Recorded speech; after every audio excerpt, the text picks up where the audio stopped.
언니는 결혼 생활을 꽤 오래 한 걸로 느껴지는데, 지금 내년 운을 봤을 때, 언니네가 조금 부부 사이에 삐그덕거리는 수전이 들어오고, 간제각기라는 수전이 들어와요. 간제각기라는 수전이 들어왔을 때, 뭐, 가정사를 보면, 둘, 합의를 봤을 때, 그렇게 크게 문제가 들어오지는 않아요, 부부가. 그리고 신랑이 정말 내 가정을 아낄 줄 아는 사람인 건 맞아. 하지만 가끔씩 있잖아, 이 신랑을 읽어보면 이 신랑의 속내를 전혀 알다가도 모르는, 조금 무슨 미스테리에 조금 속혀 있는 것처럼 많이 조금 알 것 같으면서도 모를 것 같은 그런 사람이고, 내 완벽주의자를 갖고 있는 성향이 되게 강해요. 자아가 되게 강해요. 그리고 남한테 흠잡히지 않을 만큼의 내 회사의 일도 뚜렷하게 잘 하시고, 내 가정사에도 정말 뭐 잡일 같은 거, 예를 들어서 뭐 내 집사람을 뒤로 케어를 해줄 수 있을 만큼의 성향이 되게 괜찮아요. 근데 왜 이 말을 하냐면요, 이렇게 부부 궁합이 잘 맞는데 참 언니네는 아직까지 집에 이렇게 보면 아이의 울음소리, 아이의 목소리가 들리지가 않아요. 그러면 언니네는 거의 속궁합이 거의 맞지를 않는 건지, 아니면 여자로서의 많이 약하든가 그런 쪽으로 좀 들어오는데, 이게 언니가 준비를 작년, 재작년 한 3, 4년, 5년 전부터 언니가 한 걸로 들어오는데, 남자가 호응을 안 해준 거야? 아니면 언니가 그냥 남자한테 기다려준 거예요? 왜 기다려준 거냐고. 그러면 이게 조금 둘 사이에 아이가 보이지가 않아요.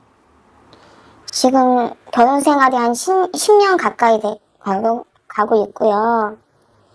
네, 지금 준비하는 거는 한 5년 정도부터 지금 준비를 하는데, 지금 제가 몸이 엄청 안 좋아요. 그냥 여자로서의 이제 이게 자궁쪽도 안 좋고, 뭐 성근증도 있다 그러고, 몸도 막 손과 발도 차고, 배도 막 차고, 그래서 아이가 좀 생기기 힘들다고 병원에서 그렇게 지금 진단이 받고 있는 상태여서, 시험감도 지금 여러 번 한 상태로 지금 생활은 하고 있고, 근데 제가 이런 관계 속에서 큰 사건이 또 최근에 알게 돼가지고.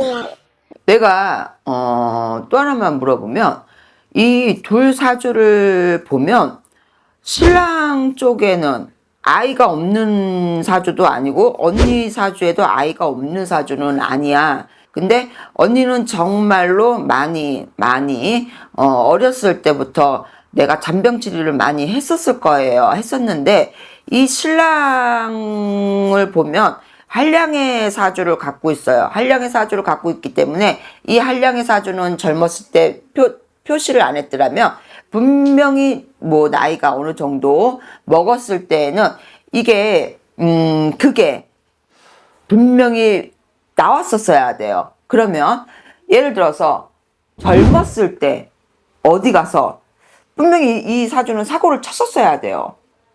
사고를 치었어야 되는데 사고를 안 쳤다? 그러면 조금 문제가 있는 거 아니야? 제가 알기로는 조금 이제 해외에서도 좀 있었었고요. 좀 다른 지역, 뭐 일본이나 뭐 동남아 쪽에서도 많이 있었다고 하고, 그거는 이제 과거니까. 그리고 이제 좀 인기도 좀 많이 있었었나 봐요. 학창 뭐 20대 때, 뭐 30대 뭐 초 이 정도에. 그때 이제 누구를 만났다고 하더라고요. 근데 이제 나중에 결혼해서 알게 된 사실인데, 아이가 하나 있더라고요. 그러니까 저는 그거는 몰랐고, 결혼하고 나서 이제 있었다는 걸 알았는데, 또 아이까지는 안지는 이제 그래도 몇 년은 되긴 했는데, 그것 때문에 아이가 안 생기는 건지 그거는 모르겠고, 제 몸이 안 좋아서 그런 건지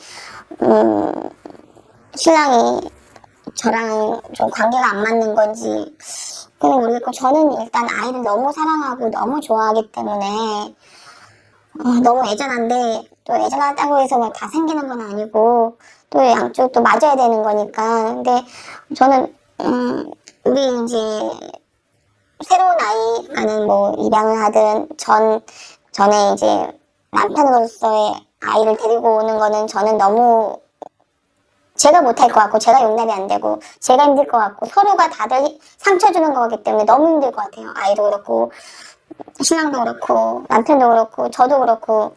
그래서 지금 엄청 고민은 많고 아이는 또 안 생기고 고민은 엄청 많고 아이는 안 생기지.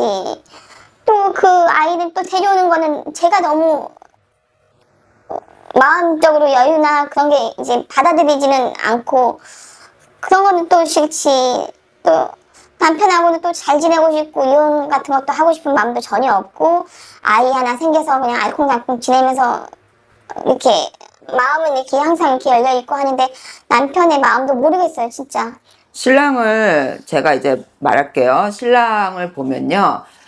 그 아이가 커가는 과정을 중간중간에 봤을 거예요. 보면서 그 아이한테 많이 사랑을 받았을 거예요. 그리고 주기도 했었을 것이고, 그러면서 언니한테 저절로 몸이 가지를 않았었을 거야. 근데 이제 언니가 아이를 갖고 싶다 하니 이 신랑이 아마 많이 몸부림을 쳤을 거예요. 핑계도 많이 댔었을 것이고. 그래서 아마 언니한테 정은 조금이라도 있었지만 언니가 아이를 갖는다 하면 이 신랑은 호응을 전혀 해주지를 않았기 때문에 내년이나 내후년 수전에 저절로 이 신랑이 저쪽으로 아이한테 아마 많이 기운이 쏠릴 거야. 쏠리면서 그쪽으로 아이하고 많이 정을 이미 붙었고, 그래서 그 아이하고 내가 봤을 때는 운기를 보면 그쪽으로 가는 걸로 보이거든요. 그러면 언니네는 내년에 어차피 이별수가 들어와 있어. 이별수가 들어와 있기 때문에 신랑한테 기회를 주세요. 신랑한테 기회를 줘서 신랑이 선택을 잘 해서 언니도 그거에 대한 반응을 조금 비춰줬으면 좋겠고, 그리고 신랑이 이별을 하자 하면 머나먼 당신이 이미 됐기 때문에 거기에 그냥 토달지 마시고 언니는 제2의 인생을 사시면서 분명히 나는 커갈 수 있는 기회가 온다고 보여요. 그러니까 신랑한테 기회를 주세요. 그 이제 뭐 지금 내년에 사주를 보고 말씀을 이제 해주시는데 그 사주에는 그렇게 되어 있어도 이게 또 주변에 법칙이 생겨서 다시 바뀌거나 아니면은 좀 이렇게 운화가 좀 잘 돼서 좋은 방향으로 해서 아이가 이제 간절히 원하지만 아이는 생기지는 않고 있는 상태인데 신랑이 안 바뀌어요, 언니. 신랑이 안 바뀌니까 내년에는 이미 들어와 있어. 이미 들어와 있기 때문에 그렇게 아마 진행이 내가 점을 봤을 때 진행이 될 거예요. 그래서 그렇게 만약에 되면은 다행이지만 안 된다 하면 저를 다시 찾아오세요. 알았죠? 지금으로서는 제가 뭘 어떻게 해야 되나요? 지금은 신랑한테 기회를 주세요. 신랑한테 대놓고 언니가 아는 내색을 하지 마시고 신랑한테 언지시 말을 던지세요. 그러면 내가 어느 정도는 알고 있다라는 거를 언니가 비추면 이 신랑도 어느 정도의 눈칫밥이라는 게 있기 때문에 캐치를 해서 신랑이 아마 스스로가 이야기를 다 할 거예요. 그러면 그때 됐을 때 언니가 둘이 대화를 잘 해서 물론 이혼을 안 하면 좋지. 이혼을 안 하면 좋지만 내년에는 언니네가 천하 없어도 이별수가 들어와 있다고. 그러니까 아마 신랑이 언니한테 아마 다 모든 걸 주고선 그쪽으로 가는 형국으로 들어오니 그렇게 아마 상황을 봐보세요. 알았죠? 네, 한 가지 더. 이혼이 꼭 답인가요? 네. 지금 네.